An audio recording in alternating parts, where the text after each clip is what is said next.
Welcome to the handover video for your new AutoSleeper. We'll start the tour on the exterior of the vehicle and then we'll move inside and show you the workings of the various components inside the vehicle. Right, first door we come to on this side of the vehicle is the driver's door.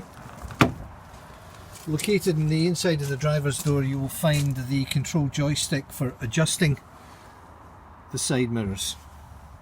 There are two positions, one left and one on the right, obviously controlling the driver and passenger windows. Beside that you'll find the operating switches for the power electric windows in the cab, and then beside that the central locking button. This is a deadlock and it's the one that we advise along with the button on the dashboard for locking the vehicle when you're inside the vehicle. It locks the vehicle without setting any alarms or immobilizers. The blinds in the doors are operated thus. They run on rods just out of sight down inside the door frame. They are made out of paper. They are very robust, but they are made out of paper, so please handle them carefully. If you handle them carefully, they will last you a lifetime. You'll find just inside the door pillar little pinch points again.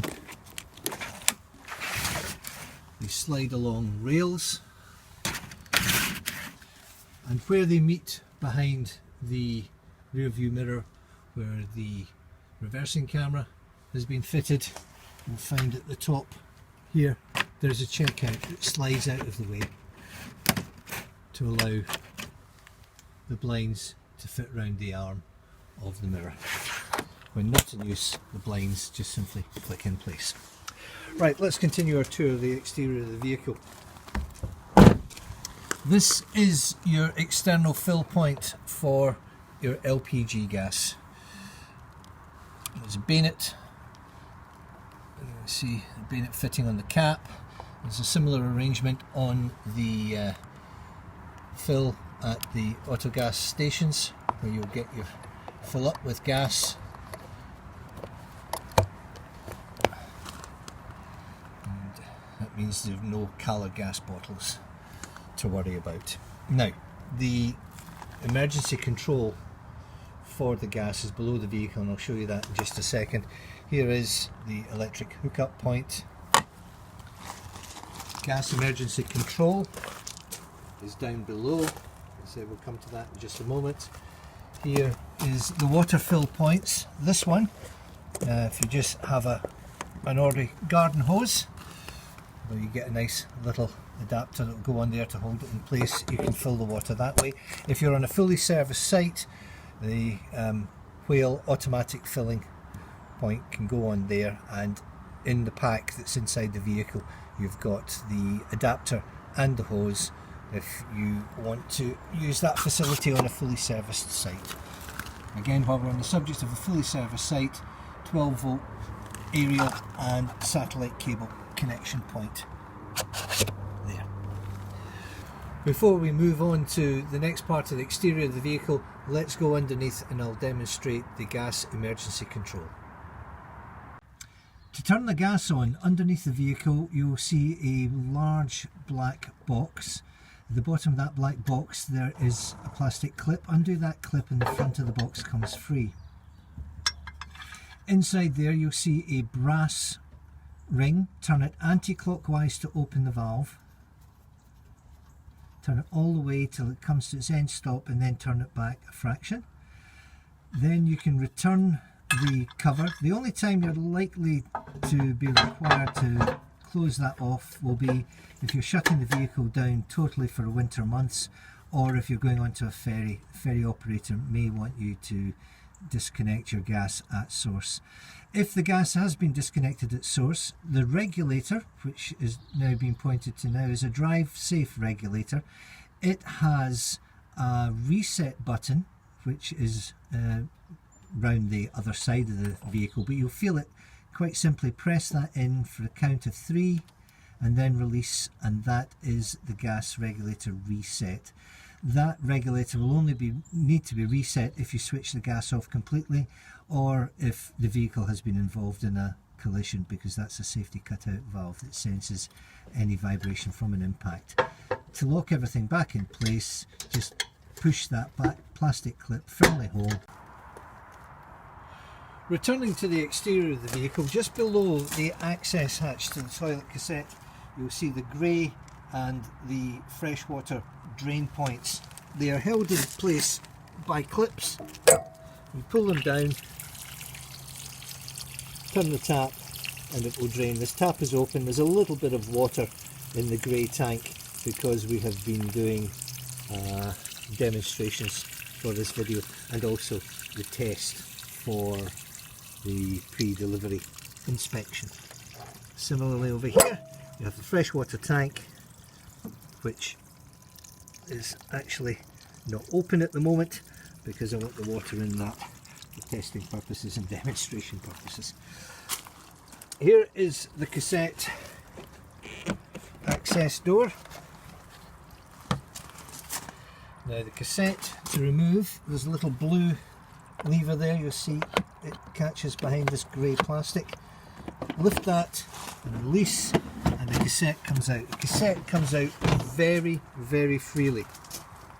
If you find any resistance when you try to remove this cassette, go inside and make sure that the valve has been completely closed on the cassette. Otherwise, if you force it out, this will be in a position like that, and it could damage the internal workings inside there. Right, how does this cassette operate? Once you have the cassette out, to empty the contents of the cassette, unscrew the blue cap, which has graduated marks on it if you're using liquid chemicals after you have emptied the cassette. To empty the cassette down the waste disposal, press this button here to release the airflow as you empty the contents into waste disposal. Fresh water in here, rinse and dispose of. Add liquid chemicals from here, pour in there, add say about a litre of water to start the activation process. Replace the cap and return the unit into the van. For transporting the unit across the campsite, there are wheels and a handle that comes up. When you receive the unit, you'll feel there is some water in it. That's purely from the testing of the equipment, and it's just water. Returning once more to the exterior of the vehicle, behind the offside rear wheel, you'll see there are two exhaust pipes. This one here is the exhaust pipe from the hot blown underslung air heating system. When you're running on gas, there'll be a hot exhaust here, and similarly for the hot water, when you're running on gas, there'll be a hot exhaust here. When you're running on electricity in both of those systems, there are just elements to heat up and there'll be no hot exhausts. Moving to the rear of the vehicle, we come across your bike rack. Really is self-explanatory. Loosen the knobs there to swing the top bar up. We'll put the additional strap on here for security, for holding it in place during transit. Strap off, these clips off, and the two bike trays drop down. Once the bike trays are dropped down, you can use this strap here, around here, to hold the bike rack firmly in place. It really is self-explanatory. There is an instruction manual in the pack that will be sent to you. Top of the vehicle here, you've got the high level brake light. Above that you'll see the camera for the reversing camera, and beside that the LED light, because you have a rear awning with an LED light with a switch inside the vehicle to illuminate the area of an evening if you're sitting outside under your rear awning. Continuing to move around the side of the vehicle, we come across the gas, barbecue point. Attached with a cable tie is the adapter for the pigtail on your gas barbecue. So, gas barbecue run from the same LPG tank as the rest of the vehicle, gas wise anyway. Up here you'll see the exhaust from the microwave, so any heat build up and smells dissipate through that.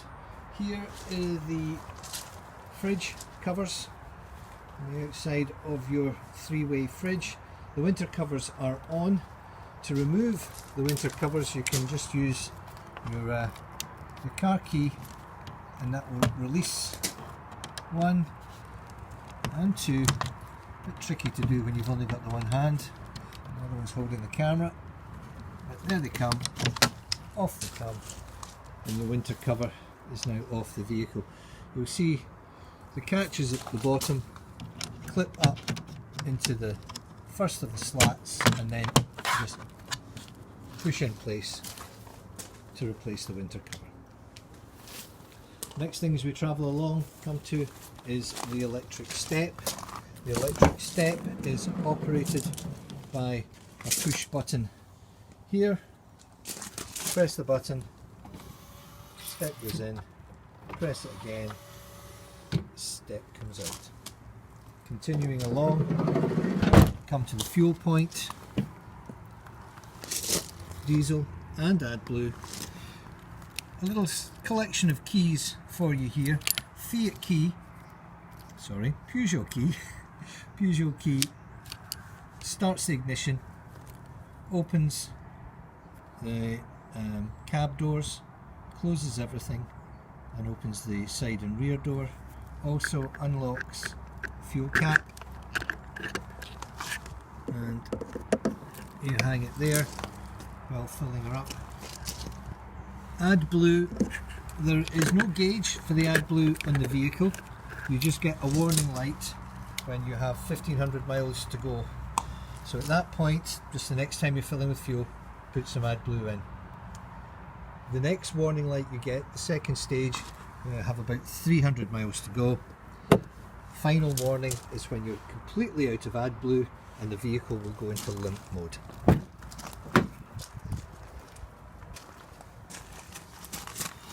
This is your rear suspension, left and right. You fill with compressed air. This cap just unscrews. Won't take it all the way off because it's very easy to lose. Unscrew that. When you're at the garage, attach the air hose there, put some air in, and then you can adjust the ride plus and minus how soft or hard you wish it, or you can release some here. Well, both, you have to do both. Release some air here. If you're using the air suspension, you want to be somewhere in the green zone. There's a full manual accompanies the vehicle. You can read it yourself and make your own decision as to whether you want a hard or soft ride. Underneath the passenger seat you'll find the toolbox. Now to get the toolbox out you actually have to take this whole front cover off.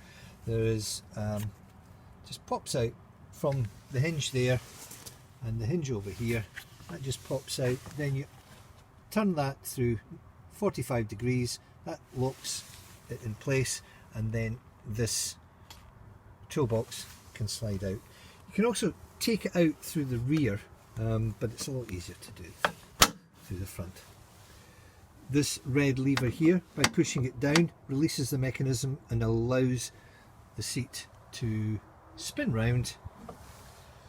This bar here, you lift that, the seat slides backwards and forwards, and by using these two levers here, the front and the rear of the seat rises in a seesaw motion to adjust the height of the seat. Rake and lumbar support are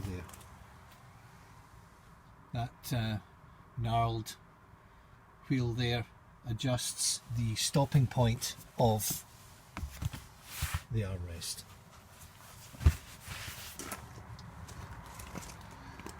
Bonnet release catch is here. Let's pop the bonnet, and the next thing is we'll have a look underneath the bonnet. With a brand new Peugeot, you shouldn't have to come under the bonnet to do any maintenance. However, if you do find yourself with a flat battery, the battery is located underneath, this is a vehicle battery, it's located underneath the footwell on the passenger side of the cab. It's awkward to get to if you require a jump start, so Peugeot have given you remote posts. Down here, underneath this plastic cover, released by the Peugeot key, place it into the slot there and just lean back and it will open up. You'll find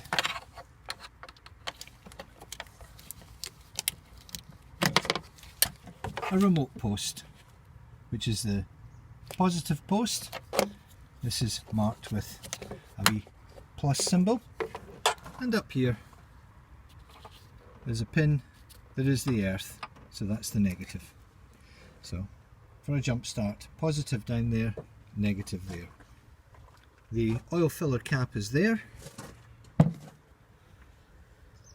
It's difficult to get to it.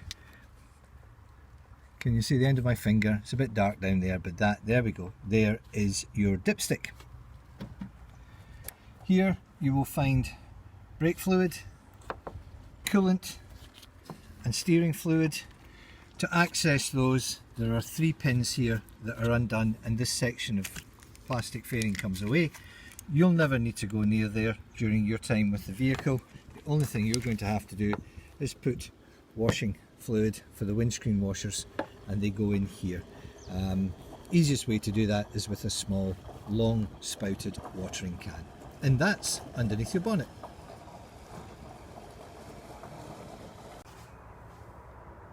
Before we go inside the vehicle, just a quick note on how to use the awnings. The rear and the side awning both operate in a similar fashion. They're the same as all the Tula awnings. What follows is an extract of a similar awning being operated on another AutoSleeper van.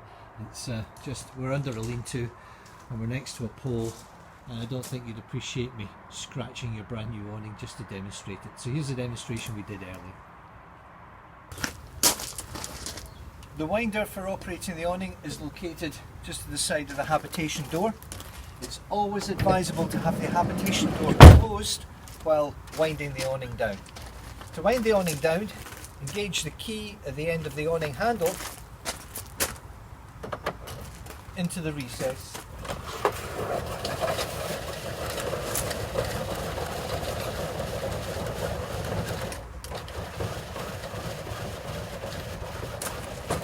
And wind the awning down until you can actually reach the legs.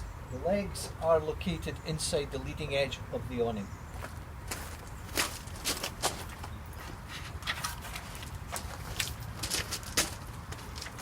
Release the legs and lock them in place.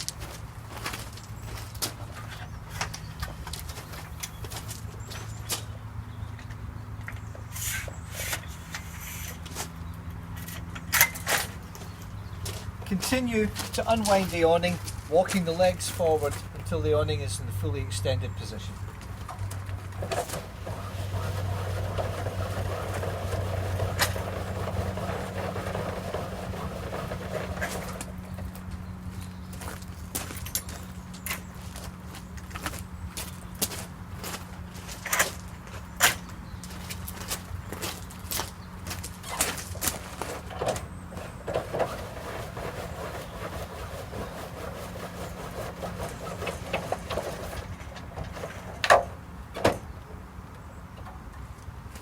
Once you have the awning fully extended,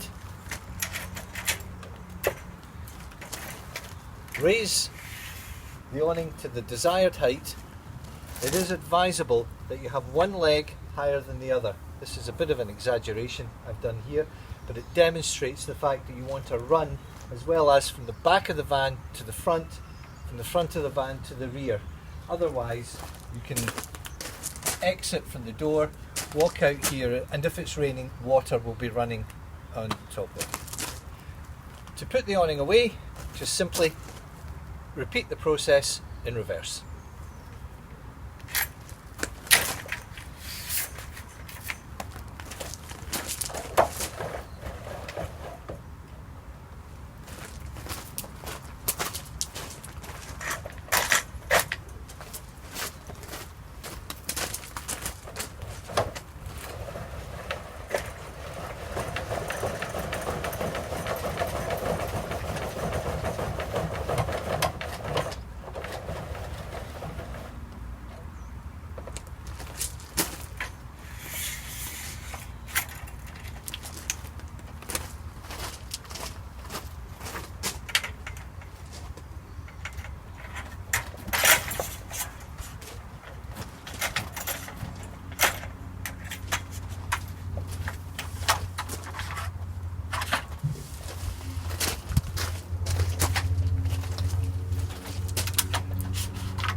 Right, let's go inside your new motorhome.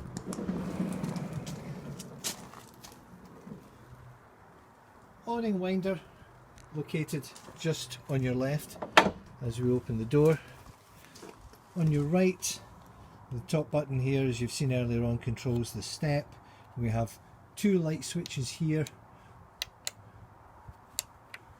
This one on the inside operates the awning LED, and the one beside that operates the low level lighting to allow you safe access in and out of your motorhome. We have two access doors into this cupboard, one here and the other one here. Nice storage space in there. Also on top of the worktop here you'll find a little tower of 230 volt power sockets. There are three sockets there, three 3-pin sockets. To push it back down again, press in the red button here and down she goes, and just put the two handles back into position thus. The next thing we meet as we go along the worktop surface is the cooker. It's a 3-ring gas hob. 1, 2, 3, and then the control for the oven and grill. Gas ring number 1, number 2, and number 3.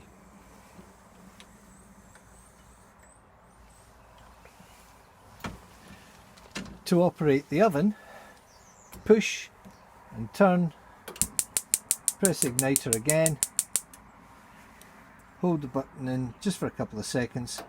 Only needs a few seconds for the thermocouple to heat up, and then the oven will operate. And similarly for the grill.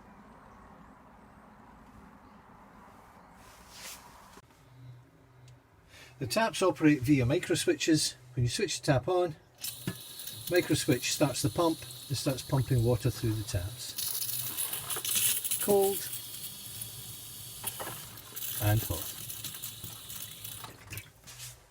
The shower head doubles as the tap, and all you have to do is take the shower head and hold it in place over the shower basin. You can also slide the shower basin on this rail over there and direct the shower in there, although the control isn't that great. It kind of sprays everywhere. You're best to use it purely by hand. To operate the toilet, you see inside there is the rubber diaphragm that separates the toilet bowl from the cassette. The lever for opening the diaphragm is down here. If you grab the lever, look at the diaphragm, you will see it opens and closes, allowing access to the toilet. Cassette below. To flush, the button is just on top of the cistern there. Press the button, water will flow into the cassette below. Obviously the diaphragm is in the open position when operating the flush. The light is located in the ceiling and operates as all the ceiling lights do, just by touch. Outside of the bathroom there's also an additional switch. This operates the extractor fan. This is your main control panel above the door as you enter.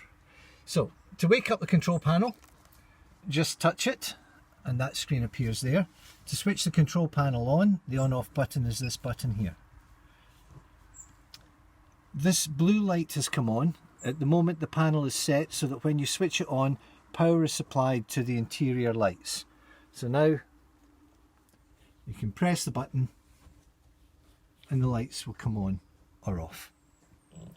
You can also within the settings have it so that this comes on blue when you switch on, and that is the exterior lights, the awning lights on the outside. I'll do that for you now. We'll go into settings, toggle through the settings, Main light, oh, I've gone too far. Awning light, main light. Let's have it so the awning light comes on as well.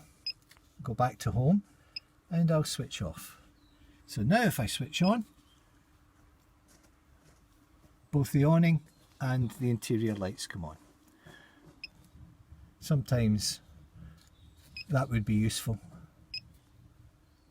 but in the main, oh, gone too far. That is the best setting to have. Then you can switch your awning lights on and off manually. This switches on your water pump, and you can hear maybe the water pump in the background running as it charges the boiler. We have 100% capacity in the freshwater tank, and there's nothing in the wastewater tank. Back to home. Battery. Leisure battery, full charge. Vehicle battery, full charge. It's showing 13 at the moment, and it's a 12 volt battery. The reason it's showing more than 12 volts is because we're plugged into mains electricity, so we're actively charging the battery at the moment.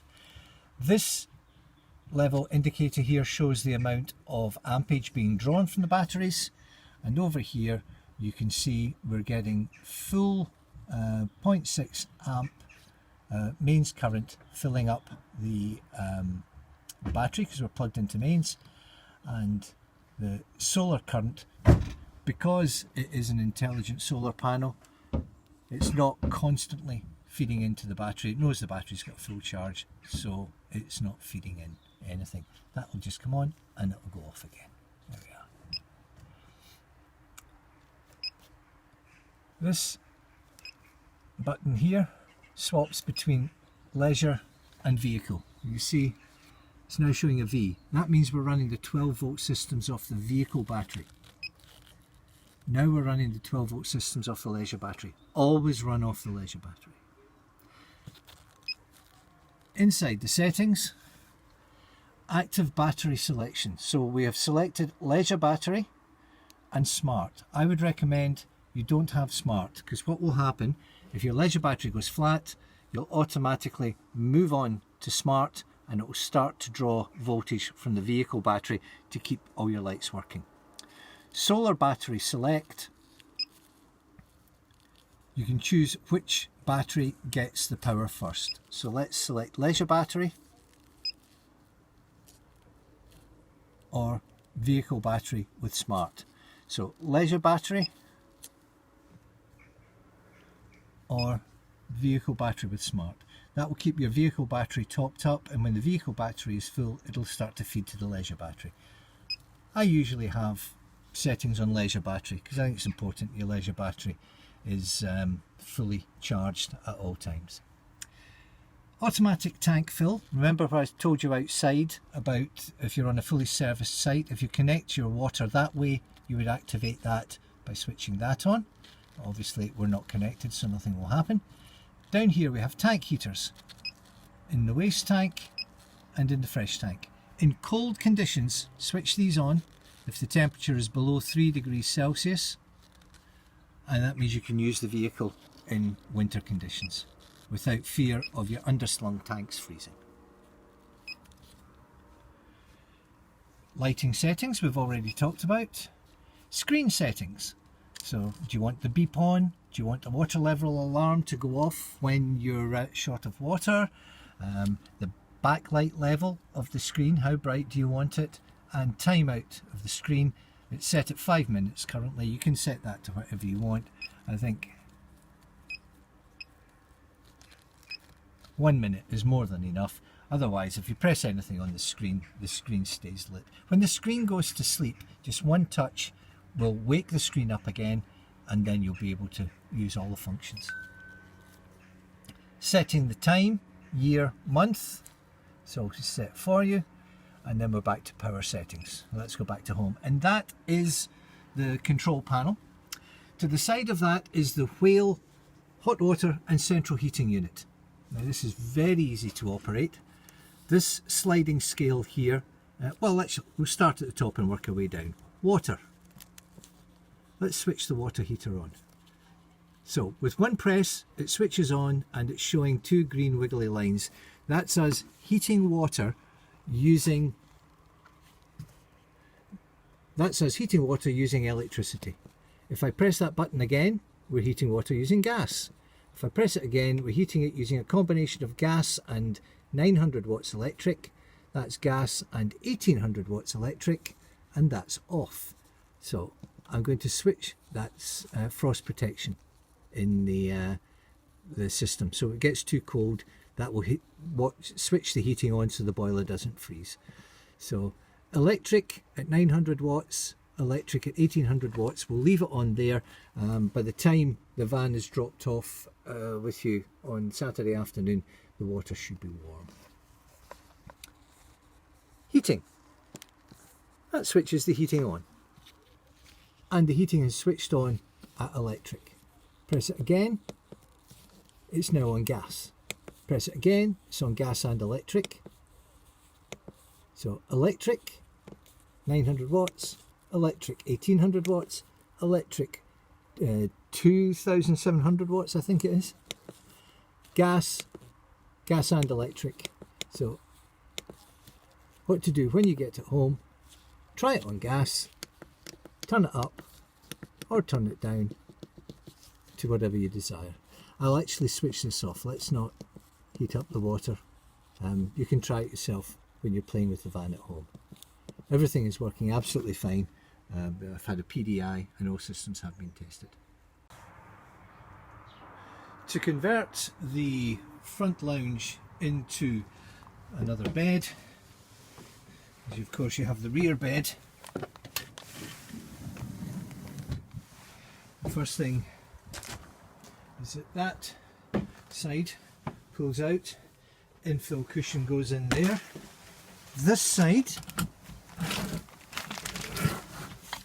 pulls out as well, and using a foot, release the hydraulic ram, which allows the table to drop down to the level here. This comes down to here, and then an infill cushion goes over the top. There are release levers underneath the table here, which allows this section of table to pull this way. So, infill section there goes down there, and you end up with a jigsaw puzzle that looks like this, with the choice of 3 layouts. The rear end of your AutoSleeper Fairford Plus is exceptionally versatile.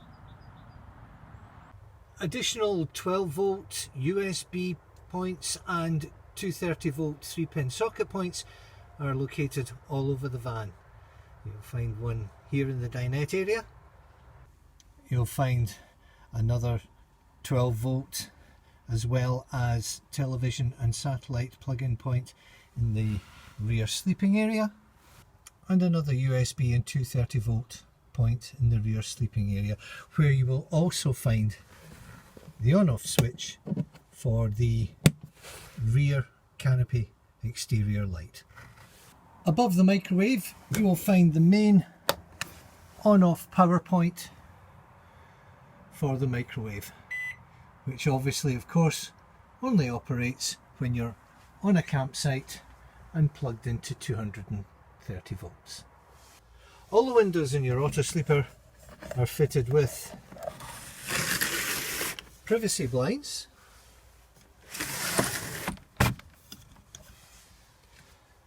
These are the two in the rear window, and again in the kitchen and in the dinette.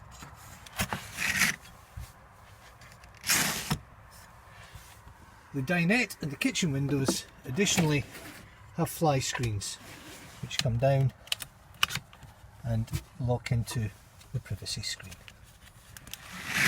The two then can move in unison. The roof light at the front of the vehicle operates with a winder handle.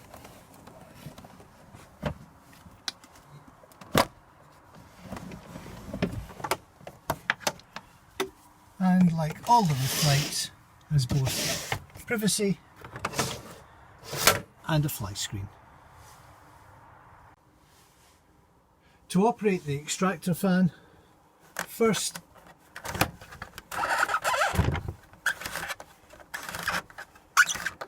open the external roof cover and then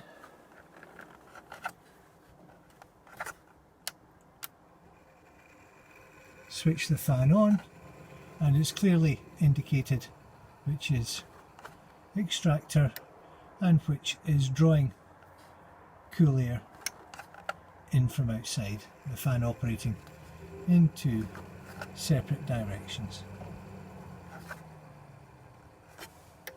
The three-way fridge, which has a simple on-off button, press and hold until all the blue lights come on. It's currently operating on mains as we're plugged in. To change the mode of operation, press and hold this button until it starts to flash, then using these arrows toggle through the fuel choices: battery, gas, automatic, where the fridge will automatically know when it's plugged into mains and will operate on mains.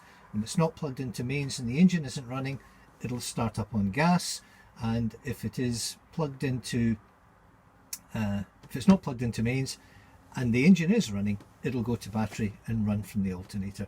At the moment we're stationary, the engine isn't running, we're plugged into mains, so it automatically, just wake it up again, it automatically selected mains power 230 volts. Catch is here, nice little ice box, so you have plenty of ice for your G&T. And finally, before we look at the dashboard, underneath the forward facing seat in the dinette area you will find Sargent charging unit, spade fuses, RCD trip fuses and leisure battery, all easily accessible. Located in the rear cupboard underneath the bed area you'll find the hot water boiler. At the moment we're draining the water out of it, so the drain valve is in that position. Under normal operating circumstances the valve is in that position.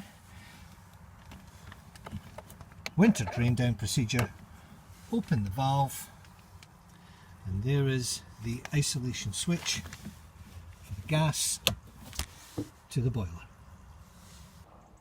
The dashboard operation of the Peugeot Boxer is very simple. On the steering wheel you'll find volume up and volume down controls for the stereo, and this button here will change channels in the stereo. This button here will switch on your phone and allow you to make a phone call through the stereo.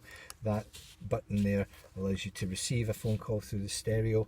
I'll demonstrate the stereo in just a moment, and there is the screen for your reversing camera. Your wipers are on the left hand side. These are the instructions for going into modes and setting, using the arrows up and down, the various functions of your trip computer. Trip A and Trip B, do you want it in miles or kilometres? Do you want your clock time set in 12 hour or 24 hour? They're all interchangeable while using the mode button. When you're not in the computer changing the mode, these two buttons take the angle of your headlights and raise them up and raise them down. That is the button for your fog lights. That is the button to switch off your anti-skid. Never switch that off, leave it on at all times. On the left hand side of the steering wheel, the stock for the indicators and lights is here, stock for power steering is here. To operate the power steering, as you're driving along at 60 miles an hour, you switch it up to power steering and flick it once in the plus direction and you will stay at the speed you're doing. To increase the speed, push the stock up and hold it in place. You'll climb steadily to whichever speed you desire and then release and you'll stay at that speed. Similarly, to slow down, pull it downwards to the minus direction. If you flick it once, it moves up by 1 mile per hour.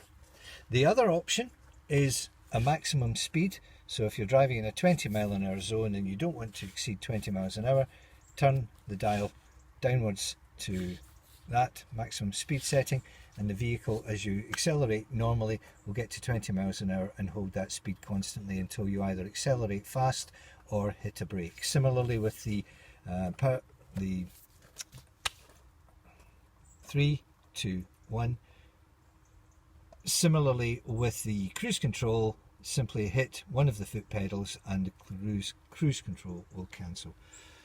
Manual gearbox, stereo. Right, let's switch on and demonstrate that the stereo is working.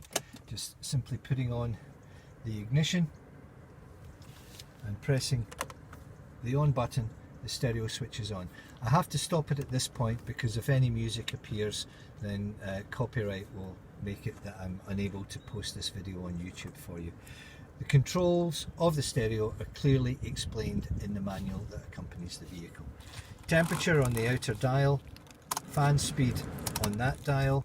To operate the air conditioning, press that button on when you have a speed selected, take it to cold, turn this to recycled air, and then decide where you want the recycled air to be sent. And off. Reversing camera, to demonstrate that the reversing camera works. So there's the screen. Start the van, select reverse, and the picture changes to show the rear of the vehicle, and you can see I've got the rear doors open. Deselect reverse, switch off the engine, and it goes back to just being a mirror. And that concludes the tour. Oh,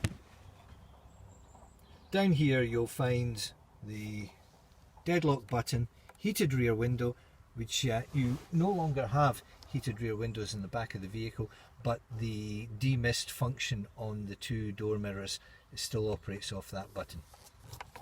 USB charging point, and also input for USB to the stereo, and a 12-volt power supply. Located in the rear of the van, you'll find the cab and habitation area carpets. They're sealed in plastic bags and have been left that way for your own safety. These are all the extras you'll get with your vehicle.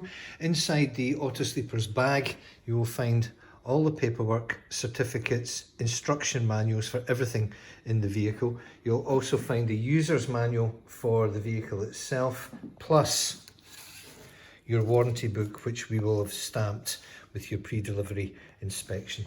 Also in here you'll find your Peugeot handbook for the cab and vehicle. Inside this sealed plastic bag is your crockery and a set of mugs. This is a checklist of all the extras that come with all AutoSleepers. Also here you'll find the hooks for the feet of your awning, 2 for the side awning, 2 for the rear awning. This has already been installed, but the instructions are inside for you. That is your mobile Wi-Fi unit. You'll see that inside one of the cupboards in the vehicle. This is the spare wheel adapter and the locking nuts. Here is the this is an FM aerial extension piece that can get fitted to the mushroom on the rear of the vehicle.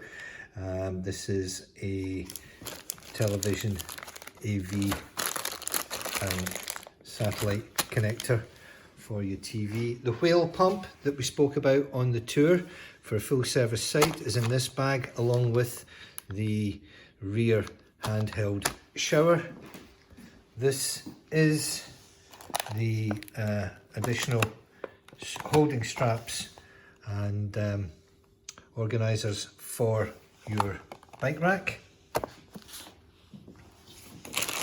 This is your electric hookup cable in its carry bag.